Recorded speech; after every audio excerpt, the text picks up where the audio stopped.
എല്ലാവർക്കും current electricity എന്ന ചാപ്റ്ററിന്റെ മറ്റൊരു അധ്യായത്തിലേക്ക് സ്വാഗതം. കഴിഞ്ഞ ക്ലാസ്സുകളിൽ നമ്മൾ പഠിച്ചത് മൊബിലിറ്റി വരെയായിരുന്നു. മൊബിലിറ്റി വരെയുള്ള ടോപ്പിക്കുകളാണ് കഴിഞ്ഞ ക്ലാസ്സുകളിൽ നമ്മൾ ക്ലിയർ ആക്കിയത്. അപ്പോൾ എല്ലാവരും ആ ക്ലാസ്സുകൾ കണ്ടിട്ടുണ്ടാവുമെന്ന് വിശ്വസിക്കുന്നു. കണ്ടിട്ടില്ലാത്തവർക്കായിട്ട് ഈ വീഡിയോയുടെ ഡിസ്ക്രിപ്ഷൻ ബോക്സിൽ ലിങ്ക് ഇട്ടിട്ടുണ്ട്. അപ്പോൾ കാണാത്തവർ ദയവ് ചെയ്ത് ആ ലിങ്കുകളിൽ ചെന്ന് വീഡിയോസ് ക്ലാസ്സുകൾ മിസ് ചെയ്യാതെ കാണുക. അതിനുശേഷം ഈ ക്ലാസ്സിലേക്ക് വരിക. ഇന്ന് നമ്മളപ്പോൾ കറന്റ് ഇലക്ട്രിസിറ്റിയിൽ ഡിസ്കസ് ചെയ്യാൻ പോകുന്ന ടോപ്പിക്സ് എന്ന് പറഞ്ഞാൽ റിലാക്സേഷൻ ടൈമും റെസിസ്റ്റിവിറ്റിയും തമ്മിലുള്ള ബന്ധം, അതുപോലെ കണ്ടക്ടിവിറ്റിയും റിലാക്സേഷൻ ടൈമും തമ്മിലുള്ള ബന്ധം, അതുപോലെ പല പല മെറ്റീരിയലുകളുടെ റെസിസ്റ്റിവിറ്റി, ഇതെല്ലാമായിരിക്കും ഇന്ന് നമ്മൾ ഡിസ്കസ് ചെയ്യാൻ പോകുന്നത്. അപ്പോൾ എല്ലാവർക്കും ക്ലാസ്സിലേക്ക് സ്വാഗതം.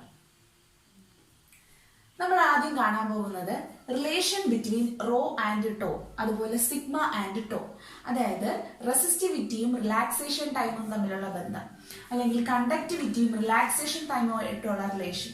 ഇതൊക്കെയായിരിക്കും നമ്മൾ ആദ്യം കാണാൻ പോകുന്നത്. അതിനുവേണ്ടി ഞാനിപ്പോൾ ഒരു കണ്ടക്ടർ ഇവിടെ എടുക്കുകയാണ്. സപ്പോസ് ഇതാണ് കണ്ടക്ടർ. ഈ കണ്ടക്ടറിന് ഒരു നീളമുണ്ട്, അതിനെ L കൊണ്ട് റെപ്രസെന്റ് ചെയ്യുന്നു. ഇതിന്റെ ലെങ്ത് ആണ് L.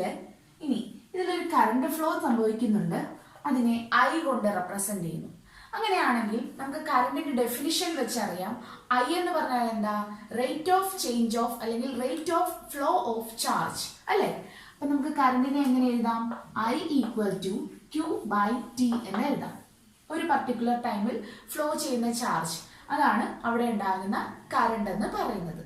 ഇനി സപ്പോസ് ഇതിൽ n number of free electrons ആണ് ഉള്ളത്. n number of free electrons ആണ് ഉള്ളത്. ഈ n number of free electrons ഒരു യൂണിറ്റ് ഏരിയയിലാണ് ഉള്ളതെന്ന് ഇരിക്കട്ടെ. ഒരു യൂണിറ്റ് ഏരിയ അല്ലെങ്കിൽ ഒരു യൂണിറ്റ് വോളിയത്തിലാണ് n നമ്പർ ഓഫ് ഇലക്ട്രോൺസ് ഉള്ളത്.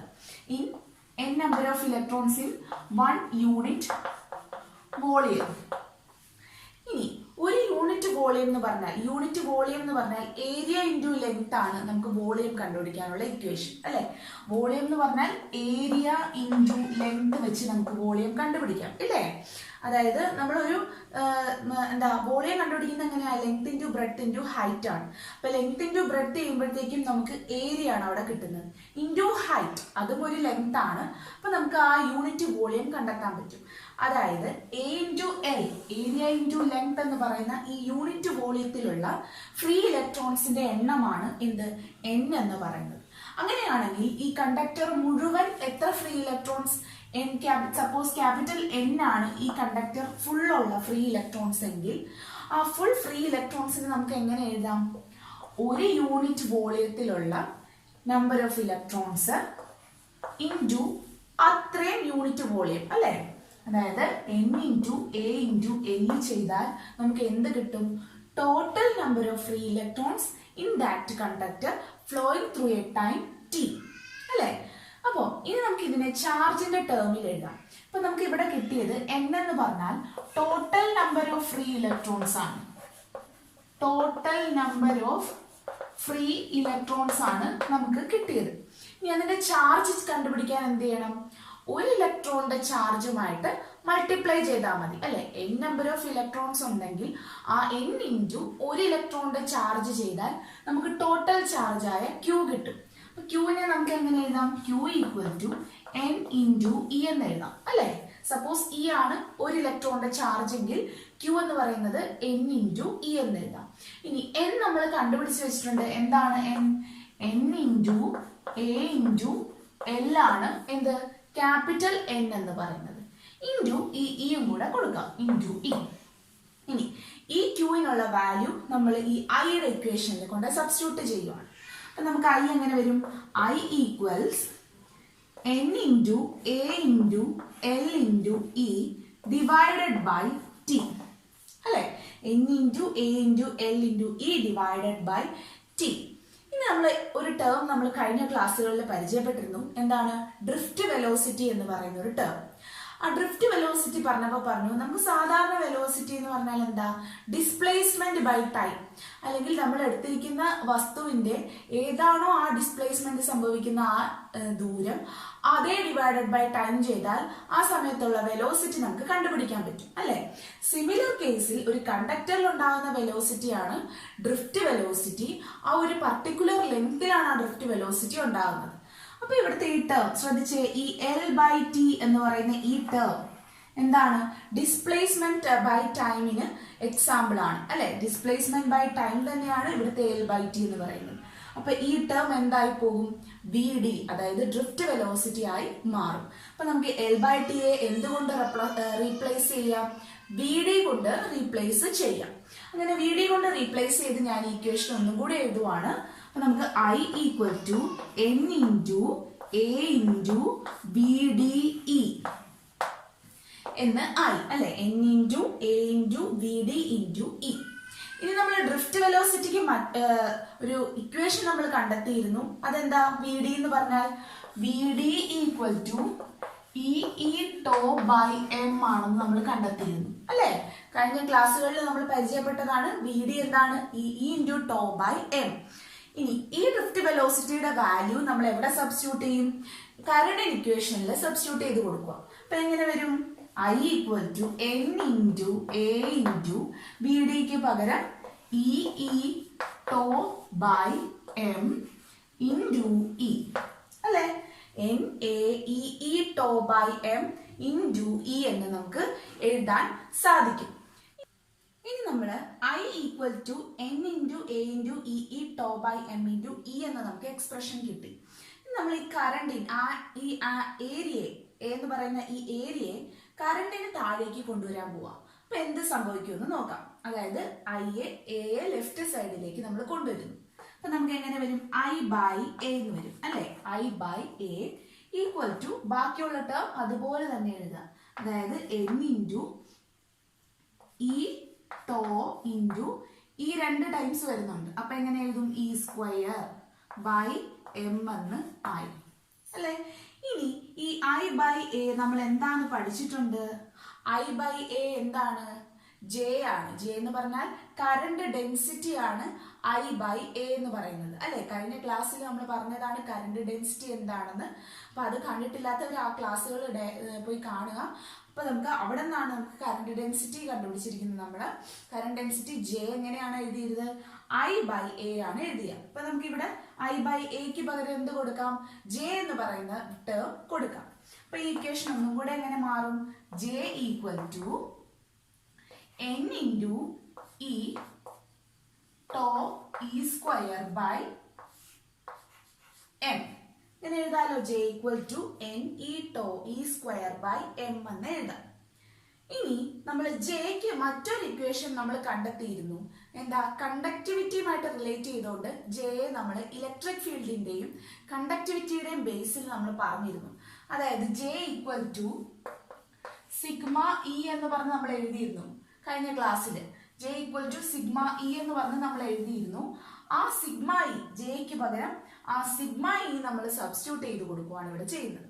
അപ്പൊ എങ്ങനെ വരുമെന്ന് നമുക്കൊന്ന് നോക്കാം. ഓക്കെ, അപ്പൊ നമ്മൾ Jക്ക് പകരം σE സബ്സ്റ്റിറ്റ്യൂട്ട് ചെയ്തു. അപ്പൊ σE = NE/E²/m എന്ന് കണ്ടു. ഇനി രണ്ട് സൈഡിലും LHSലും RHSലും എന്തുണ്ട്, intensity of electric field E ഉണ്ട്. അതങ്ങ് ക്യാൻസൽ ചെയ്ത് കളയാം. E ക്യാൻസൽ ആയി. അപ്പൊ സിഗ്മ എന്ത് വരും, സിഗ്മ = NτE²/m എന്ന് വന്നു അല്ലെ. ഇതാണ് നമ്മുടെ ഒരു റിലേഷൻ. അതായത് സിഗ്മ കണ്ടക്ടിവിറ്റിയും റിലാക്സേഷൻ ടൈമുമായിട്ടുള്ള ഒരു റിലേഷനാണ് നമുക്ക് കിട്ടിയത്. ഇനി നമുക്ക് റെസിസ്റ്റിവിറ്റിയുമായിട്ട് എങ്ങനെയാണ് ബന്ധമുള്ളതെന്ന് നോക്കാം. അപ്പം ഇത് ഇമ്പോർട്ടൻ്റ് ആയിട്ടുള്ള ഒരു ഇക്വേഷൻ ആണ്. സിഗ്മയും റിലാക്സേഷൻ ടൈമുമായിട്ടുള്ള റിലേഷനാണ് ഇപ്പൊ എഴുതിയിരിക്കുന്നത്. ഇനി സിഗ്മയും റെസിസ്റ്റിവിറ്റിയും തമ്മിൽ എങ്ങനെയാണ്, conductivity is the reciprocal of resistivity ആണ് അല്ലെ. Conductivity is the reciprocal of resistivity. അപ്പൊ നമുക്ക് ഇവിടെ നിന്ന് റെസിസ്റ്റിവിറ്റി കിട്ടണമെങ്കിൽ എന്ത് ചെയ്യണം, റെസിപ്രോക്കൽ ഓഫ് കണ്ടക്ടിവിറ്റി എടുത്താൽ മതി അല്ലെ. റോ കിട്ടണമെങ്കിൽ 1/σ ചെയ്താൽ മതി.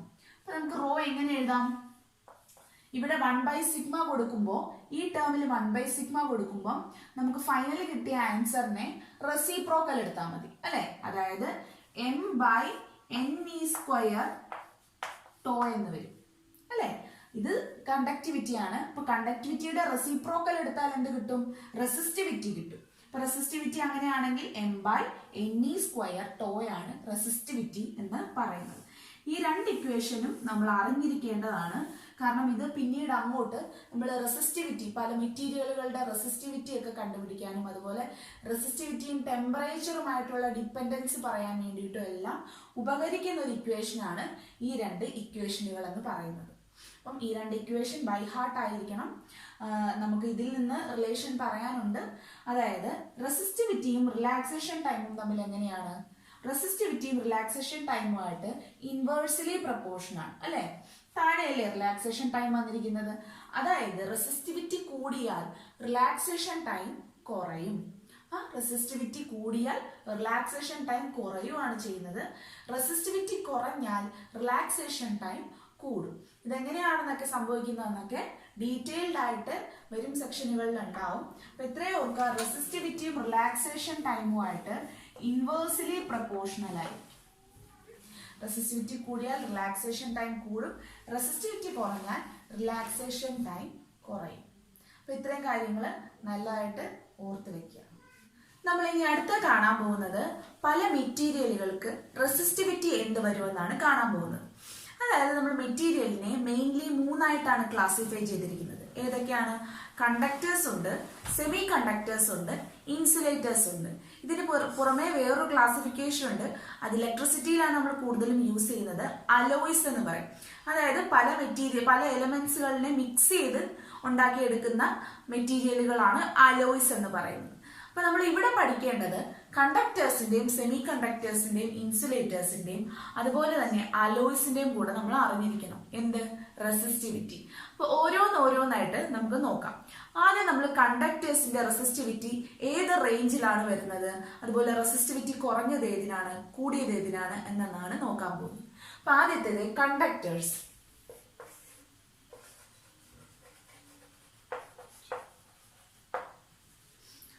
കണ്ടക്ടേഴ്സ് എന്ന് പറഞ്ഞാൽ എന്താ? ഇലക്ട്രിസിറ്റിയെ ഫ്രീ ആയിട്ട് കടത്തിവിടാൻ ഒരു തടസ്സവുമില്ലാതെ കടത്തിവിടുന്ന മെറ്റീരിയലുകളെയാണ് കണ്ടക്ടേഴ്സ് എന്ന് പറയുന്നത്. അതായത് സിൽവർ, കോപ്പർ, അലൂമിനിയം, ഗോൾഡ് ഇതെല്ലാം കണ്ടക്ടേഴ്സ് ആണ്. കണ്ടക്ടേഴ്സിൽ കൂടെ ഇലക്ട്രിസിറ്റി അല്ലെങ്കിൽ കറണ്ട് ഫ്ലോ ഈസി ആയിട്ടായിരിക്കും നടക്കുക. അപ്പൊ അങ്ങനെയുള്ള കേസിൽ അതിന്റെ റെസിസ്റ്റൻസ് എന്ന് പറയുന്നത് വളരെ ചെറിയ വാല്യൂ ആയിരിക്കും വരുന്നത്. അപ്പൊ അതിന്റെ റെസിസ്റ്റിവിറ്റിയും എന്തായിരിക്കും? വളരെ ചെറിയൊരു വാല്യൂ ആയിരിക്കും അതിന്റെ റെസിസ്റ്റിവിറ്റിയും വരിക.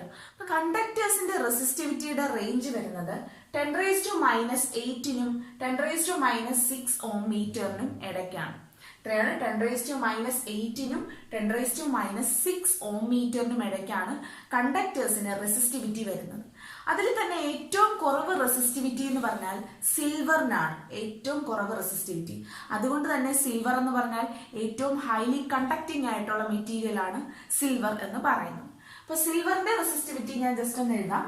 സിൽവറിന്റെ റെസിസ്റ്റിവിറ്റി വരിക 1.6 × 10⁻⁸ ഓം മീറ്റർ ആണ്.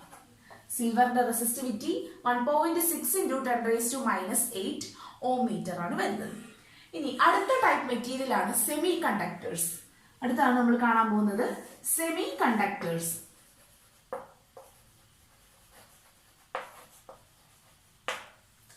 സെമി കണ്ടക്ടേഴ്സ് എന്ന് പറഞ്ഞാൽ നിങ്ങൾക്കറിയാം എന്താണ് അവിടെ നടക്കുന്നത്? പാർഷ്യൽ കണ്ടക്ഷൻ ആണ് നടക്കുന്നത് അല്ലെ. പാർഷ്യലി അവര് കണ്ടക്ഷൻ ബാൻഡിലും ഉണ്ടാവും അവരുടെ ഇലക്ട്രോൺസ്, കുറച്ച് ഇലക്ട്രോൺസ് വാലൻസ് ബാൻഡിലും ഉണ്ടായിരിക്കും. അപ്പൊ അവിടെ പാർഷ്യൽ കണ്ടക്ഷൻ ആയിരിക്കും നടക്കുക. അപ്പം കണ്ടക്ടേഴ്സ് ആയിട്ടും ഇൻസുലേറ്റേഴ്സ് ആയിട്ടും അറ്റ് എ ടൈം അതിന് ഓപ്പറേറ്റ് ചെയ്യാനായിട്ടുള്ള കഴിവുണ്ട്. നമ്മളിത് ഇലക്ട്രോണിക് ഡിവൈസുകളിലൊക്കെയാണ് സെമി കണ്ടക്ടേഴ്സ് കൂടുതലും യൂസ് ചെയ്ത് വരുന്നത്. ഡയോഡ്, തൈറിസ്റ്റർ അതെല്ലാം എന്താണ്? സെമി കണ്ടക്ടർ ഡിവൈസുകളാണ്. കൂടുതലായിട്ടും യൂസ് ചെയ്ത് വരുന്നത് 14th ഗ്രൂപ്പ് എലമെന്റുകൾ. പീരിയോഡിക് ടേബിളിലെ 14th ഗ്രൂപ്പ് എലമെന്റുകളാണ് സെമി കണ്ടക്ടേഴ്സ് ആയിട്ട് നമ്മൾ ഉപയോഗിക്കുന്നത്. സിലിക്കൺ, ജെർമേനിയം മുതലായവ. അപ്പൊ അതിന്റെ റേഞ്ച് എങ്ങനെയാണ് വരുന്നതെന്ന് നോക്കാം. ഏകദേശം 10⁻⁵നും 10⁻³ ഓം മീറ്ററിനും ഇടയ്ക്കാണ് സെമി കണ്ടക്ടേഴ്സിന്റെ റെസിസ്റ്റിവിറ്റി വരുന്നത്. എത്രയാണ്? 10⁻⁵നും 10⁻³ ഓംമീറ്ററിനും ഇടയ്ക്കായിരിക്കും സെമി കണ്ടക്ടേഴ്സിന്റെ റെസിസ്റ്റിവിറ്റി വരുന്നത്. ഓക്കെ, ഇതിൽ തന്നെ നമുക്ക് സിലിക്കണിന്റെ റെസിസ്റ്റിവിറ്റി എത്രയാണ് നമുക്കൊന്ന് നോക്കാം. സിലിക്കണിന്റെ റെസിസ്റ്റിവിറ്റി വരിക 2300 ഓം മീറ്റർ ആണ്. 2300 ഓം മീറ്റർ ആണ് സിലിക്കണിന്റെ റെസിസ്റ്റിവിറ്റി വരുന്നത്. ഇനി മൂന്നാമത്തെ ക്ലാസിഫിക്കേഷൻ ആണ് ഇൻസുലേറ്റേഴ്സ്. എന്താണ് ഇൻസുലേറ്റേഴ്സ്? ഇൻസുലേറ്റേഴ്സിന്റെ പ്രത്യേകത എന്ന് പറഞ്ഞാൽ എന്താ? They are bad conductors of electricity, അല്ലെ? അല്ലെങ്കിൽ അത് കണ്ടക്ട് ചെയ്യുന്നില്ല, അത് ഇൻസുലേറ്റർ ആയിട്ട് വർക്ക് ചെയ്യുന്നു. തീരെ ഇലക്ട്രിസിറ്റിയെ കണ്ടക്ട് ചെയ്യാത്ത മെറ്റീരിയലുകളെയാണ് നമ്മൾ ഇൻസുലേറ്ററുകൾ എന്ന് പറയുന്നത്. അപ്പം ഇതിനെങ്ങനെയായിരിക്കും റെസിസ്റ്റിവിറ്റി? ഹൈ റെസിസ്റ്റിവിറ്റി ആയിരിക്കും. എത്ര കറണ്ട് വന്നാലും ആ കറണ്ടിനെ എല്ലാം അത് റെസിസ്റ്റ് ചെയ്യുവാണ് ചെയ്യുന്നത്. അപ്പൊ അങ്ങനെയുള്ളപ്പോൾ അവിടെ ഹൈ റെസിസ്റ്റിവിറ്റി ആയിരിക്കും വരുന്നത്. അതിന്റെ റേഞ്ച് വരിക ഏകദേശം 10⁻⁻നും 10⁻14 ഓം മീറ്ററിനും ഇടയ്ക്കാണ് ഈ റെസിസ്റ്റിവിറ്റി വാല്യൂസ് വരുന്നത്. ഇതിന് ടെക്സ്റ്റ് ബുക്കിൽ ചിലപ്പോൾ അങ്ങോട്ടും ഇങ്ങോട്ടും ഒക്കെ ചെറിയ വേരിയേഷൻസ് ഒക്കെ കാണും. ചില ടെക്സ്റ്റുകളിൽ കണ്ടിട്ടുണ്ട് 10⁻14 മുതൽ 10⁻16 വരെ എന്നാണ് കൊടുത്തിരിക്കുന്നത്. ഏകദേശം റേഞ്ച് ആണ് ഇപ്പോൾ എഴുതുന്നത്. 10⁻10നും 10⁻14 ഓം മീറ്ററിനും ഇടയ്ക്കായിരിക്കും ഇൻസുലേറ്റേഴ്സിന്റെ റെസിസ്റ്റിവിറ്റി എന്ന് പറയുന്നത്. അപ്പം അതിന് വരുന്ന എക്സാമ്പിളുകളാണ് നമ്മുടെ പേപ്പർ, അതുപോലെ മൈക്ക, അതുപോലെ ക്വാർട്സ് ക്രിസ്റ്റലുകൾ, റബ്ബർ, പ്ലാസ്റ്റിക്, വുഡ്, ഗ്ലാസ്, ഇതെല്ലാം ഇൻസുലേറ്റർ ആയിട്ട് വർക്ക് ചെയ്യുന്നതാണ്. നമ്മൾ ഇൻസുലേഷൻ ടേപ്പുകളും അതെല്ലാം പ്ലാസ്റ്റിക് ആണ്. നമ്മൾ കറണ്ട് നമുക്ക് ഷോക്ക് കിട്ടാതിരിക്കാൻ വേണ്ടിയിട്ട് നമ്മൾ വയേഴ്സിന്റെ ഒക്കെ പുറത്ത് കോട്ട് ചെയ്യുന്ന അതെല്ലാം എന്താണ്? പ്ലാസ്റ്റിക് ആണ്. അപ്പം ഇതൊക്കെയാണ് ക്ലാസിഫിക്കേഷൻ ഓഫ് മെറ്റീരിയലുകളും അതിന്റെ റെസിസ്റ്റിവിറ്റി. എന്നൂടെ പറയാം.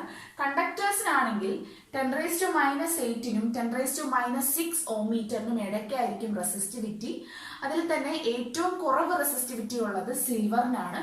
അതിന്റെ വാല്യൂ വരുന്നത് 1.6 × 10⁻⁻8 ഓം മീറ്റർ ആണ്. ഇനി അടുത്ത ക്ലാസിഫിക്കേഷൻ ആണ് സെമി കണ്ടക്ടേഴ്സ്. സെമി കണ്ടക്ടേഴ്സിന് വരുന്നത് 10⁻⁵നും 10⁻³ ഓം മീറ്ററിനും ഇടയ്ക്കാണ്. ഇനി സിലിക്കൺ എന്ന് പറയുന്ന സെമി കണ്ടക്ടറിന്റെ അല്ലെങ്കിൽ സെമി കണ്ടക്ടർ ആയിട്ട് യൂസ് ചെയ്യുന്ന എലമെന്റിന്റെ റെസിസ്റ്റിവിറ്റി എന്ന് പറയുന്നത് 2300 ഓം മീറ്റർ ആണ്. ഇനി ലാസ്റ്റ് ക്ലാസിഫിക്കേഷൻ ആണ് ഇൻസുലേറ്റേഴ്സ്. ഇൻസുലേറ്റേഴ്സിന്റെ റെസിസ്റ്റിവിറ്റി എന്ന് പറഞ്ഞാൽ ഹൈ റെസിസ്റ്റീവ് ആണ്. 10⁻10നും 10⁻14 ഓം മീറ്ററിനും ഇടയ്ക്കായിരിക്കും എന്താ ഇൻസുലേറ്റേഴ്സിന്റെ റെസിസ്റ്റിവിറ്റി എന്ന് പറയുന്നത്. ഇനി ഞാൻ പറഞ്ഞു നാലാമതൊരു ക്ലാസ്സും കൂടെ ഉണ്ട്, അലോയ്സ് എന്ന് പറഞ്ഞു. ഈ അലോയ്സിനെ നമ്മൾ മിക്സ് ചെയ്താണ് ഉണ്ടാക്കുന്നത്. പല മെറ്റീരിയലുകൾ മിക്സ് ചെയ്തിട്ടായിരിക്കും അലോയ്സിനെ ഉണ്ടാക്കുന്നത്. ഫോർ എക്സാമ്പിൾ ഇപ്പൊ നിക്രോം എന്ന് പറയുന്നത് ഒരു അലോയ് ആണ്. നിക്രോം എന്ന് പറഞ്ഞാൽ നിക്കൽ, ക്രോമിയം, മാംഗനീസ് ഇതിന്റെയൊക്കെ ഒരു മിക്സ് ആണ് iron. Nickel, chromium, manganese, iron ഇത്രയത്തിന്റെ മിക്സ് ആണ് നിക്രോം എന്ന് പറയുന്നത്. ഇത്രയും മെറ്റീരിയലുകൾ നമ്മൾ മിക്സ് ചെയ്ത് ഉണ്ടാക്കുമ്പോൾ അവിടെ ഉണ്ടാകുന്ന ആ അലോയ്ക്ക് ഹൈ റെസിസ്റ്റിവിറ്റി ആയിരിക്കും. ഹൈ റെസിസ്റ്റീവ് ആയിട്ടുള്ള ഒരു മെറ്റീരിയലാണ് നമുക്ക് അലോയ് ആയിട്ട് കിട്ടുന്നത്. ഇത് സാധാരണ നമ്മൾ യൂസ് ചെയ്യുന്നത് റെസിസ്റ്റൻസ് ബോക്സസുകൾ അല്ലെങ്കിൽ ഹീറ്റിംഗ് എലമെന്റുകളൊക്കെ ആയിട്ടാണ് നമ്മൾ യൂസ് ചെയ്യുന്നത്. അതായത് എത്ര കറണ്ട് ചെന്നാലും അത് പെട്ടെന്ന് അങ്ങ് നശിഞ്ഞു പോകരുത്. അപ്പം അത്രയും വിത്ത്സ്റ്റാൻഡ് ചെയ്യാൻ പറ്റണം. അതായത് ഹൈലി റെസിസ്റ്റീവ് ആയിരിക്കണം അത്. അങ്ങനെ ഒരു മെറ്റീരിയൽ ആണ് നിക്രോം എന്ന് പറയുന്നത്. ഇനി ഒരുപാട് മെറ്റീരിയലുകൾ വേറെ ഉണ്ട്. ടങ്സ്റ്റൺ ഒക്കെ നിങ്ങൾ കേട്ടിട്ടുണ്ടാവും. ഫിലമെന്റ് ലാമ്പുകളിലൊക്കെ ഫിലമെന്റ് ആയിട്ട് യൂസ് ചെയ്യുന്ന മെറ്റീരിയൽ ആണ് ടങ്സ്റ്റൺ എന്ന് പറയുന്നത്. അതൊരു അലോയ് ആണ് ഇതുപോലെ. അതും ഹൈ റെസിസ്റ്റീവ് മെറ്റീരിയൽ ആണ്. അപ്പം അലോയ്സ് എന്നതിന്റെ പ്രത്യേകത എന്താണ്? റെസിസ്റ്റിവിറ്റി കൂടുതലായിരിക്കും. നമ്മൾ റെസിസ്റ്റന്റ് ബോക്സുകൾ, ഹീറ്റിംഗ് എലമെന്റുകൾ, ഫിലമെന്റ് ലാമ്പുകളിലെല്ലാം ഫിലമെന്റുകൾ, അതുപോലെ ഫ്യൂസ് വയറുകൾ ഒക്കെ ഉണ്ടാക്കാനാണ് അലോയ്സ് യൂസ് ചെയ്യുന്നത്. അപ്പൊ ഇത്രയും കാര്യങ്ങളാണ് റെസിസ്റ്റിവിറ്റി, പല മെറ്റീരിയലുകളുടെ റെസിസ്റ്റിവിറ്റിയിൽ പറയാനുള്ളത്. അടുത്ത നമ്മൾ പരിചയപ്പെടാൻ പോകുന്ന ടോപ്പിക്കാണ് ലിമിറ്റേഷൻസ് ഓഫ് ഓംസ് ലോ. അപ്പോൾ ഞാൻ ഓംസ് ലോ പഠിപ്പിച്ചപ്പോൾ പറഞ്ഞായിരുന്നു, ഓംസ് ലോ എന്ന് പറഞ്ഞാൽ ഒരു യൂണിവേഴ്സൽ ലോ അല്ല. അതായത് ഓംസ് ലോ എന്ന് പറഞ്ഞാൽ എന്താ? V proportional to I അല്ലെങ്കിൽ potential difference of a conductor is directly proportional to the current flowing through that conductor. അപ്പം എല്ലാ കേസിലും V പ്രപ്പോർഷണൽ ടു I ആയിരിക്കില്ല. അതായത് ഓംസ് ലോനെ ഡിപ്പെൻഡ് ചെയ്യുന്ന മെറ്റീരിയലും ഉണ്ട്, ഡിപ്പെൻഡ് ചെയ്യാത്ത മെറ്റീരിയലുകളും ഉണ്ട്. അപ്പം V പ്രപ്പോർഷണൽ ടു I എന്ന് പറയുന്ന കണ്ടീഷൻ എല്ലാ മെറ്റീരിയലുകൾക്കും ഒരുപോലെ ആയിരിക്കില്ല.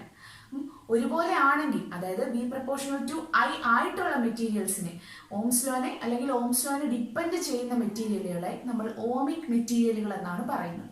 അപ്പം ഓംസ് ലോയെ ഡിപ്പെൻഡ് ചെയ്യുന്ന മെറ്റീരിയലുകളെ നമ്മൾ ഓമിക് മെറ്റീരിയൽസ് എന്ന് പറയും. Ohmic materials. ഇനി ഓംസ് ലോനെ ഡിപ്പെൻഡ് ചെയ്യാത്ത മെറ്റീരിയൽ ഉണ്ടാവും. അതായത് V പ്രപ്പോർഷണൽ ടു I ആയിരിക്കില്ല. വോൾട്ടേജ് കൂടിയാൽ ചിലപ്പോൾ കറണ്ട് കൂടണമെന്നില്ല, അല്ലെങ്കിൽ വോൾട്ടേജ് കുറഞ്ഞാൽ കറണ്ട് കുറയണം എന്നില്ല. അപ്പം അങ്ങനെയുള്ള മെറ്റീരിയലുകളെ നമ്മൾ നോൺ ഓമിക് മെറ്റീരിയലുകൾ എന്ന് പറയും. നോൺ ഓമിക് മെറ്റീരിയലുകൾ.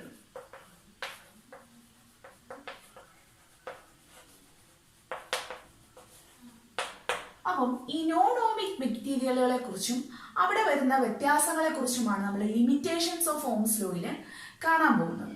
ഇപ്പൊ സപ്പോസ് ഞാനൊരു സെമി കണ്ടക്ടർ ഡിവൈസ് എടുക്കുവാണ്. സപ്പോസ് ഞാനൊരു ഡയോഡ് എടുത്തു. ഡയോഡ് എടുത്തു. ഈ ഡയോഡ് നമ്മൾ സാധാരണ യൂസ് ചെയ്യുന്നത് റെക്ടിഫിക്കേഷൻ, ആംപ്ലിഫിക്കേഷൻ, അതുപോലെ ഇൻവേർഷൻ, അതുപോലെയുള്ള കൺവേർഷനുകൾക്കാണ് ഡയോഡ് യൂസ് ചെയ്യുന്നത്. അപ്പൊ ഡയോഡ് എന്ന് പറഞ്ഞാൽ ഒരു സെമി കണ്ടക്ടർ ഡിവൈസ് ആണ്. അപ്പൊ ഡയോഡിന്റെ VI ഗ്രാഫ് എങ്ങനെ വരും, അതല്ലെങ്കിൽ വോൾട്ടേജ് കറന്റ് ഗ്രാഫ് എങ്ങനെ വരും എന്ന് നമുക്കൊന്ന് നോക്കാം.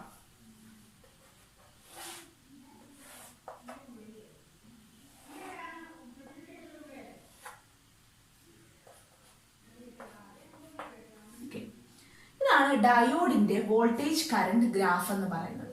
അപ്പൊ ഇത് നിങ്ങൾ നോക്കിയാൽ മനസ്സിലാകും. നമുക്ക് ഓംസ് ലോ ഒബേ ചെയ്യുന്ന ഒരു ഗ്രാഫ് ആണെങ്കിൽ നമുക്ക് ഇങ്ങനെ ആയിരിക്കണം വാല്യൂ വരേണ്ടിയിരുന്നത്, അല്ലെ? ഇങ്ങനെയായിരിക്കണം വാല്യൂ വരേണ്ടിയിരുന്നത്. നേരെ തിരിച്ച് നെഗറ്റീവ് ഡയറക്ഷനിലേക്കാണെങ്കിലും അതുപോലെ തന്നെ ഇങ്ങനെയായിരിക്കണം വരേണ്ടിയിരുന്നത്. പക്ഷേ ഈ ഗ്രാഫ് എന്ന് പറഞ്ഞാൽ ആ ഓംസ് ലോയുടെ ഗ്രാഫിൽ നിന്നും ഡീവിയേറ്റ് ചെയ്താണ് പോകുന്നത്, അല്ലെ? ഡീവിയേറ്റ് ചെയ്താണ് പോകുന്നത്. ഇത് ഒരിക്കലും കറണ്ടിനെ കറക്റ്റ് ആയിട്ട് പ്രൊപ്പോർഷണൽ ആയിട്ടല്ല വോൾട്ടേജ് പോകുന്നത്. അതുപോലെ ഇവിടെ നെഗറ്റീവ് ഡയറക്ഷനിലേക്കും വന്നിട്ടുണ്ട്, അല്ലെ? അപ്പം ഇത് എങ്ങനത്തെ ഒരു മെറ്റീരിയൽ ആണ്? നോൺ ഓമിക് മെറ്റീരിയൽ ആണ് ഡയോഡ് എന്ന് പറയുന്നത്. അപ്പം ഈ ഓംസ് ലോയുടെ ഗ്രാഫിൽ നിന്ന് ഡീവിയേറ്റ് ചെയ്ത് പോകുന്നത് കൊണ്ട് ഡയോഡ് എന്ന് പറയുന്നത് എന്താണ്? ഒരു നോൺ ഓമിക് മെറ്റീരിയൽ ആണെന്ന് പറയാം. ഇനി അടുത്തൊരു ഡിവൈസ് ഞാൻ എടുക്കുവാണ്. തൈറിസ്റ്റർ എന്ന് പറയും. തൈറിസ്റ്റർ.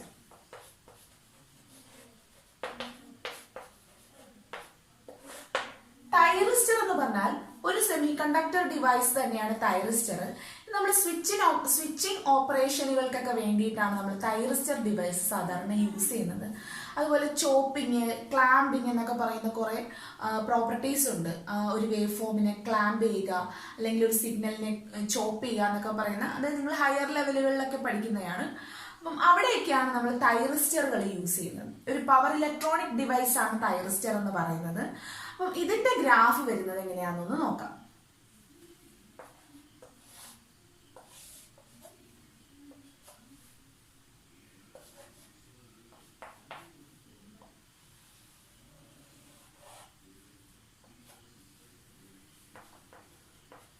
ഇതാണ് തൈറിസ്റ്ററിന്റെ ഗ്രാഫ്.